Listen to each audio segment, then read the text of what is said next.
आप सभी सम्मानित दर्शकों को क्रांतिकारी जय भीम। आप देख रहे हैं one nation one education YouTube channel platform भाई अजय मोहन कुशवाहा के साथ। आप सभी को क्रांतिकारी जय भीम, जय मंडल, जय संविधान इंकलाब जिंदाबाद करते हुए 2024 लोकसभा चुनाव पर चर्चा करते आप लोगों के बीच में आज 4 सीटों के बारे में चर्चा करेंगे जो अभी तक बहन कुमारी मायावती जी शांत थी, पर जैसे जैसे ही प्रथम चुनाव 19 अप्रैल को होने जा रहा है 8 सीटों पर यूपी में, वैसे ही बहन जी का कारवां आगे बढ़ रहा है और बीजेपी की मुश्किलें इस तरह से उन्होंने प्रत्याशियों को उतार रही हैं कि बीजेपी की मुश्किलें रोड़ा बन रही हैं। साथियों, आप सबको मैं बता दूं कि यहाँ पर पश्चिमी यूपी के 4 सीटों पर हम आज चर्चा करने जा रहे हैं और बीजेपी को जीतना मुश्किल कर दिया है बहन जी ने।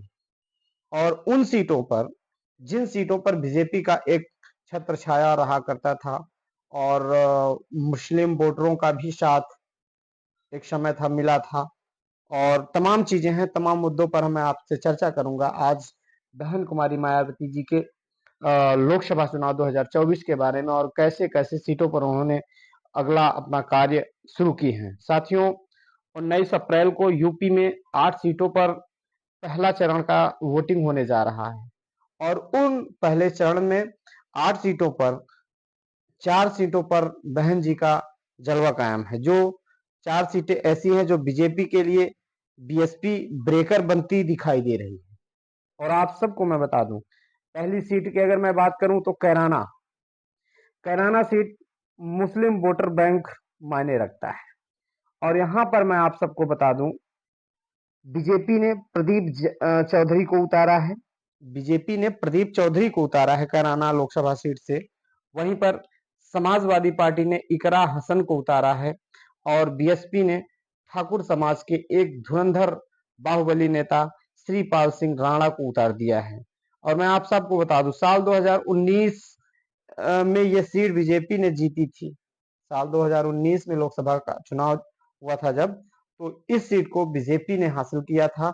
और वहीं पर बात करें मुजफ्फरनगर लोकसभा सीट की, वहीं पे अगर मैं बात करूं मुजफ्फर लोकसभा सीट की, तो यहां पर साथियों मुस्लिम मतदाता 30% है।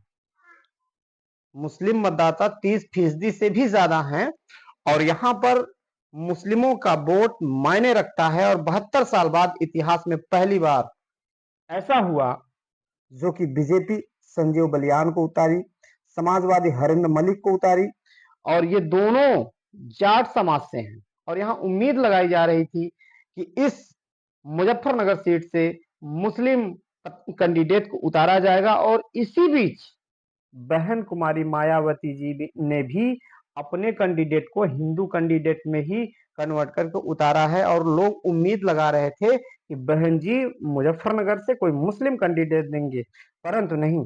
बीएसपी ने दारा सिंह प्रजापति जो कि ओबीसी समाज से आते हैं और यहाँ पर ओबीसी समाज के भारत में आधा से ज्यादा आबादी ओबीसी समाज की है, 52%।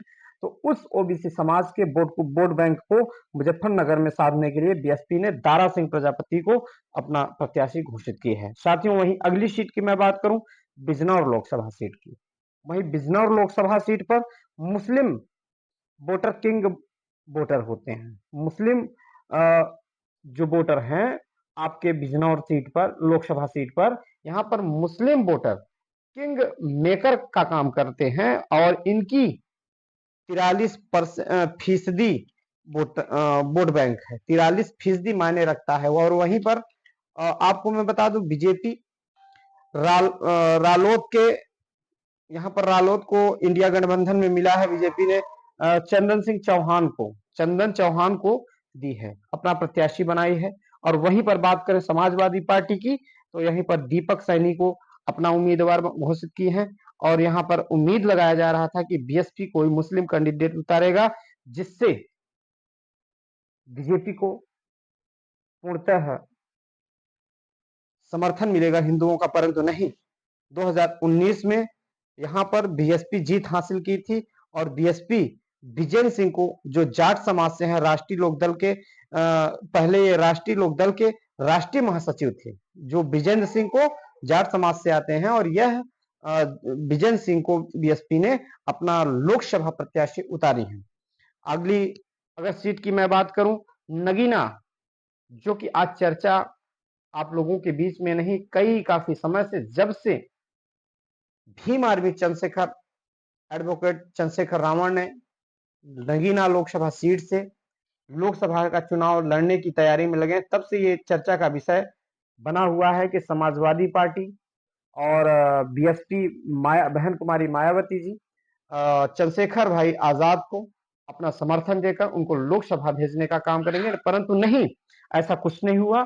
और मैं आप सबको बता दूं, यहीं पर 2009 में समाजवादी और बहुजन, सपा और बसपा का जोरदार का टक्कर रहा और बीजेपी ने यहां से अपना प्रत्याशी, आप सबको मैं बता दूं, बीजेपी यहां से अपना प्रत्याशी ओम कुमार को मैदान में उतार दिया है और वहीं पर समाजवादी पार्टी मनोज कुमार को उतार दिया है और यहां पर बीएसपी ने सुरेंद्र पाल मैनवाल को उतार दिया है और वहीं भीम आर्मी के चीफ बड़े भाई एडवोकेट चंद्रशेखर रावण जी अपने एक सामाजिक परिवर्तन के रूपरेखा को तैयार करते हुए यहां नगीना लोकसभा सीट से लड़ने की तैयारी पूर्ण बहुमत है। और यहां पर मैं आप सबको बता दूं, 21% अनुसूचित जनजाति के लोग नगीना लोकसभा सीट पर 21% अनुसूचित जाति के लोग हैं और 50% मुस्लिम वोटर हैं।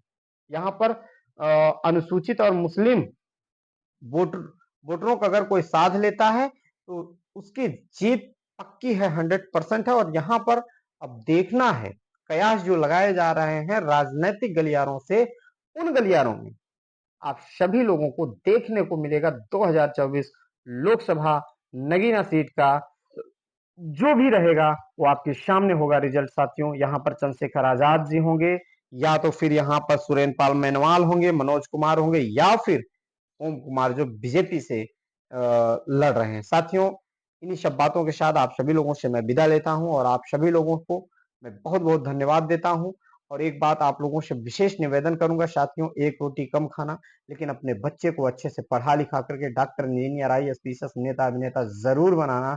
उसके साथ साथ मैं विशेष निवेदन करूंगा, आप लोग अगर चैनल नहीं सब्सक्राइब किए हैं तो चैनल को सब्सक्राइब करके अपने छोटे भाई अजय मोहन कुशवाहा का सपोर्ट और सहयोग करते रहें, ताकि चैनल को निरंतर इसी तरह बहुजनों की आवाम की आवाज को उठाने के लिए मैं आप लोगों के बीच में निरंतर कार्य करता रहूं, ताकि आप लोगों, जब आप लोग आप लोग ढेर सारा प्यार देते हैं तो मेरा भी मन होता है कि मैं अपने विचारों को आप लोगों के बीच में सामाजिक रूप से, राजनीतिक रूप से, आर्थिक रूप से हर स्तर पर रखने का कार्य करूं। इसलिए आप सभी लोगों से निवेदन करूंगा कि आप लोग अगर यहाँ तक देखे हैं तो चैनल को सब्सक्राइब जरूर करें और अपना मार्गदर्शन लाइक कमेंट के माध्यम से करें। आप सभी लोगों से विदा लेते हैं और पुनः अगले वीडियो में आप लोगों से मुलाकात होगी, चर्चा होगी राजनीतिक गलियारा 2024 लोकसभा सीट पर। क्रांतिकारी जय भीम, जय मंडल, जय संविधान, इंकलाब जिंदाबाद।